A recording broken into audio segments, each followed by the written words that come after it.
You know, there's so many atheists out there, and even other Christians that question God's authority and why God does things the way that he does.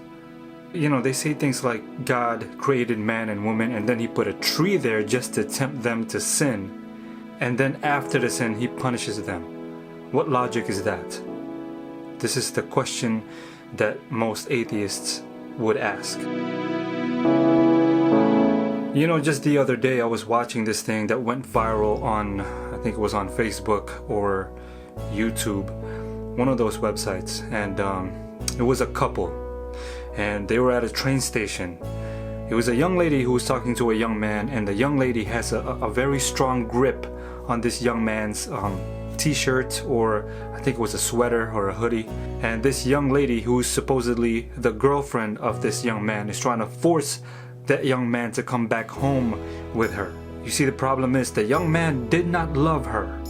You can even see in the middle of that video that the young man would rather jump off onto the train tracks and die than to go home with her. If you have to force someone to love you, it is not true love. If you have to force someone to love you, it is not true love. When you are getting married, on your wedding day, that simple statement of "I do" from your spouse is one of the most special things that anyone can ever hear. And the reason why it is so special is because she or he has the right to say no. I don't. The fact that on your wedding day your spouse at any time can say "I don't" makes the "I do" so special. And so some of these atheists say, you know, if God is so almighty, why can't he just make us love him?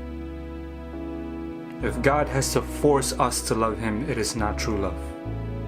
God gave us free will. God gave us the freedom of choice.